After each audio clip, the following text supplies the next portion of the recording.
Hello everyone. You all know me, you all know MaryLena, and we're going to be talking for the next few minutes about how you can make your conference or workshop, anything that you're organizing, queer inclusive. So MaryLena, if you want to introduce yourself really quickly.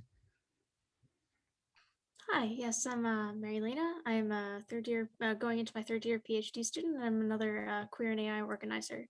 Um, Thank you. And I'm Arjun. I'm going to start my PhD at UCLA this coming fall, and I'm president of the MaryLena fan club. Okay, so we're going to skip through some of these stats. We were going to present them again, but since we're running low on time, we'll just kind of go through. But for all of you who are here, you'll see that a lot of the stuff we'll present today in our inclusive conference guide are motivated by some of the statistics that I shared at the beginning of the workshop.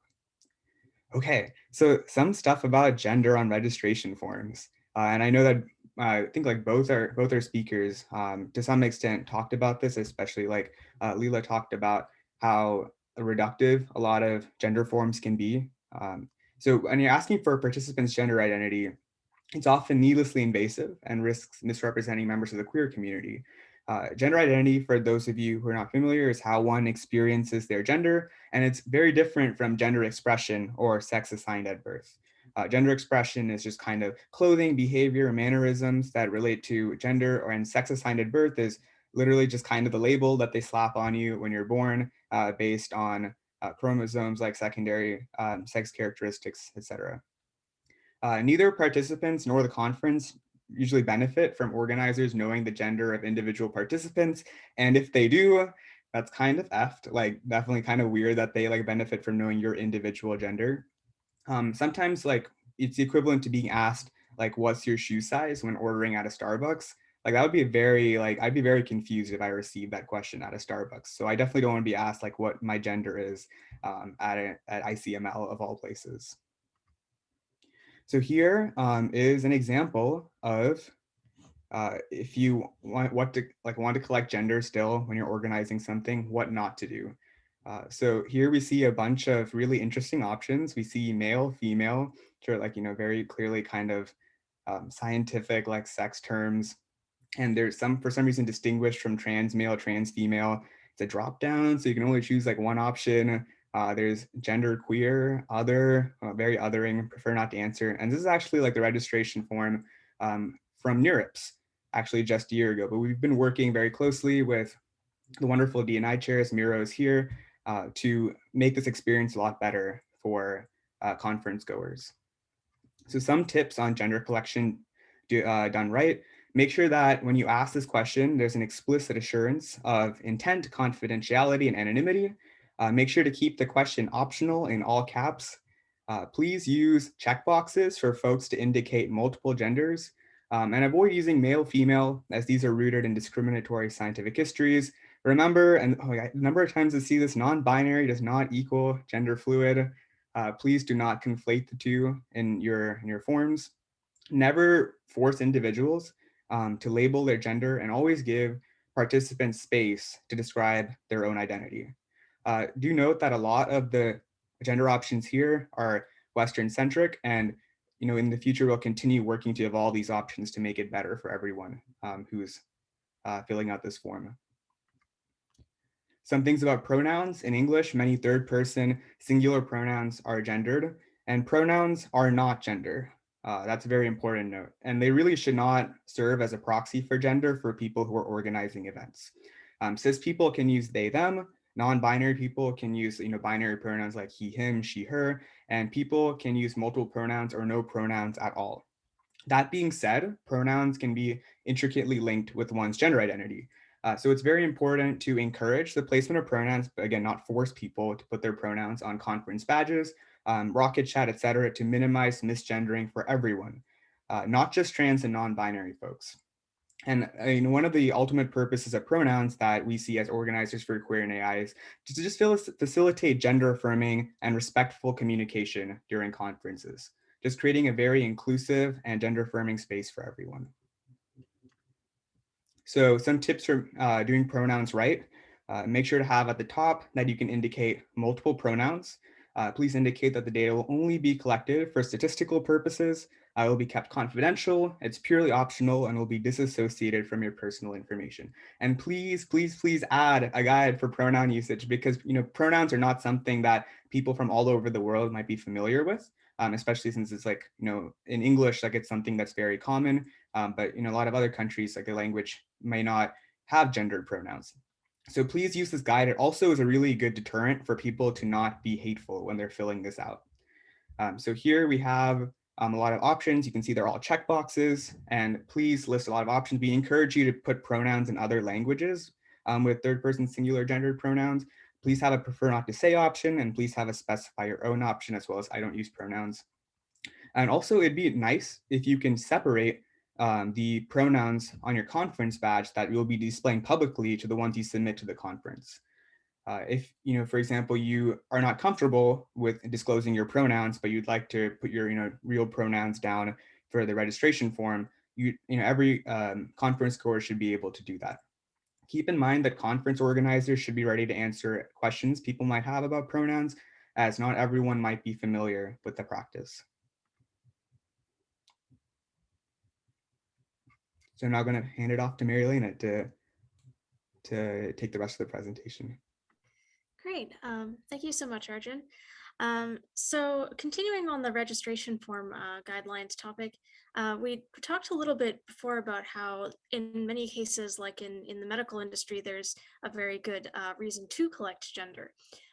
And in some cases, like to monitor diversity in your field, you might want to be asking some questions about gender. But the key here is that a lot of this information can be asked separately from the registration form. If you want to have a demographic survey, that's cool, but it shouldn't be, it's not a thing that's required to basically attend the conference. Um, if when you ask people their name, please ask them their chosen name, not their legal name, unless it's absolutely required for something like international travel, in which case it should be asked for separately from the registration. Um, and then if you want to collect the actual diversity stats, instead of asking about gender directly, which can be, again, needlessly invasive in many cases, you can just ask which affinity groups members identify with.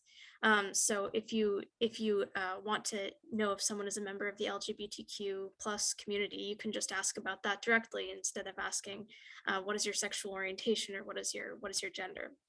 And once again, as was previously mentioned, the anonymized, the demographic sort of information that you're just going to be using for aggregated statistics should be clearly separated from the publicly displayed information, like what pronouns you're going to be putting on the tags. Next slide, please.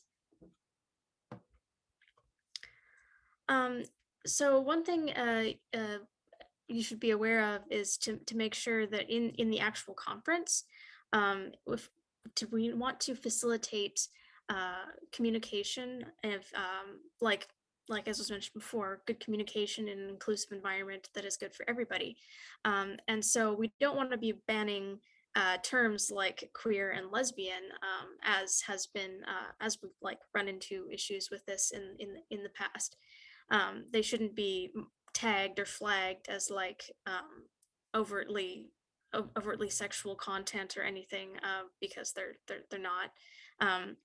And if there is a space, if you have a space for queer individuals to talk with one another and have community, which is good. This would be very nice to have.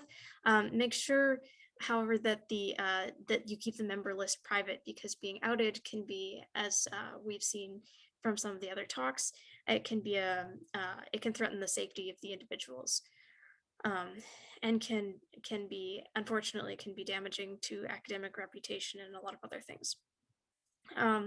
Furthermore, if individuals do experience some sort of code of conduct violation, harassing behavior, anything, it should be very easy to report this. It should be easy to block the individual that is harassing them, and it should also be easy to block anyone who they just don't want to interact with for whatever reason. And yeah. So next slide. And then a note on this code of conduct violations, as I alluded to before, the code of conduct should be emphasized pretty highly in the conferences, and it should be on the conference web page. For example, the Queer and AI code of conduct can be found at queeranai.org. It's under one of the big headlines on our website. Um, and there should be a procedure, a well laid out procedure for how to report violations. Like, for example, we have a template email that you can send to safe@queeranai.org. Also, code of conduct reporting guidelines, they should be repeatedly high, they should be emphasized. The more you talk about it, the more important people will understand that it is.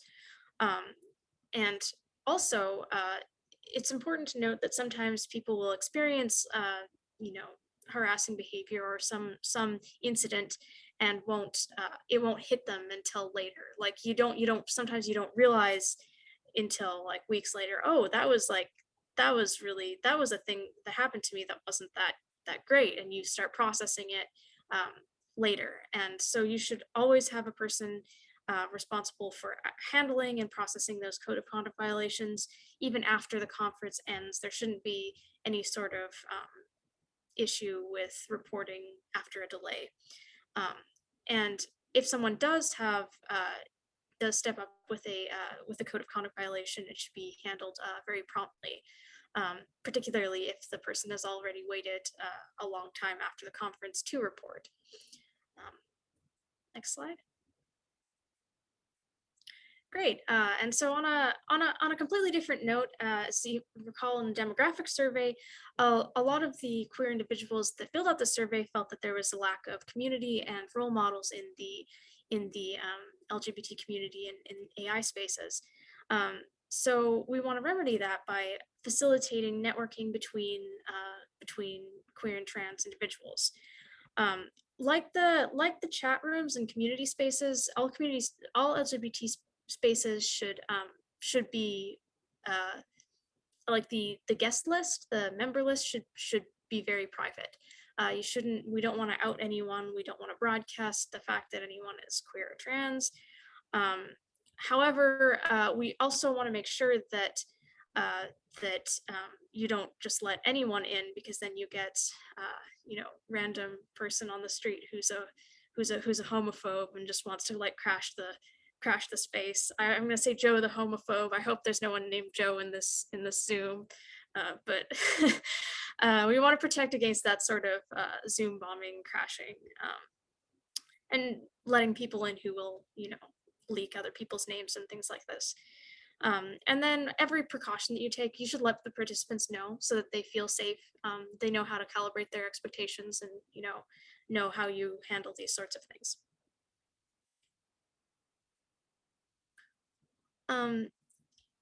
This another point is on just like the mere amount of work we have to do increasing diversity in the field of AI, which is predominantly Western cis white men.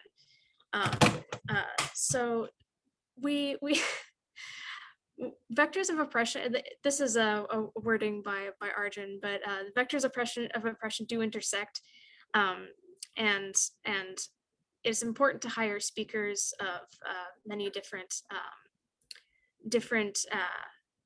who are diverse on many different axes.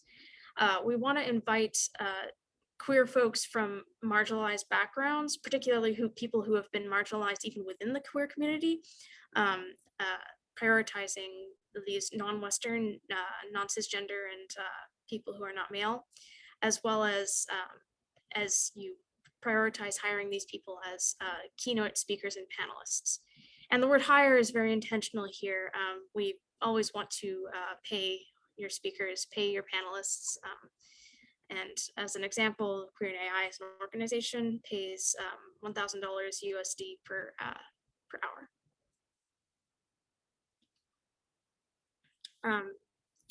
So funding is another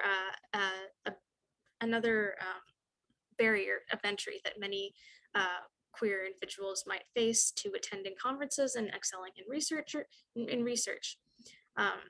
And so we would like to, in order to increase diversity, one effort that is very useful is to fund conference registration, and also make sure to cover grants, not just for registration, but for things like internet and VPN, which is important, very important for people who don't live in the States, don't live in Canada, other countries, and that where internet traffic is monitored, and also for caregiving facilities for parents. And we receive a lot of requests for funding for conference, so this just highlights the need for funding in this area. We've just talked a lot about name change policies, so I won't talk a lot about this. I just want to highlight again the, the need to act on name change requests, and run. There's this nice piece of software that you can run against your .bib file to check for outdated entries. You know, if someone's updated their name or corrected their name. And if you have a video that uses someone's dead names, just ask the individual what they prefer, and do everything again like the code of conduct violations. You should act promptly on all of these requests, and without while maintaining the individual's privacy. And then finally, we just have a couple notes on accessibility. This is an area of the D&I guide that we're still working on. We're really still working, like this is not at all complete. It's not at all thorough, but we didn't want to ignore it completely. So their disabilities are not they're not all this, obviously they're not all the same. And different people with different disabilities, different ability types, are going to need different things. So we do want to avoid ableist language of all types. We want to overcome the provide ease of access to people who experience these things. GatherTown, which is commonly used now in the virtual settings, particularly important since the coronavirus, it poses barriers of access to many different people. And so it would be nice if you could have a support system to help those people, or to use a different service which does not pose those problems, although we encourage you to, whatever service you use, do the research and figure out what are the barriers of entry, and find accommodations and have them available for these. We also, of course, things like adding alt text to images help. And if anyone else has other accessibility resources, feel free to drop them in the chat, send them to us afterwards. Yeah, and like I mentioned, this is very much a work in progress. We're still working on, and we hope to have more on this later. Thank you. You can read the entire paper at queerinai.org. So thank you so much for listening. Yeah, thank you so much. I want to add one note that our diversity guide, which it was accepted as an extended abstract to the widening NLP workshop at EMNLP.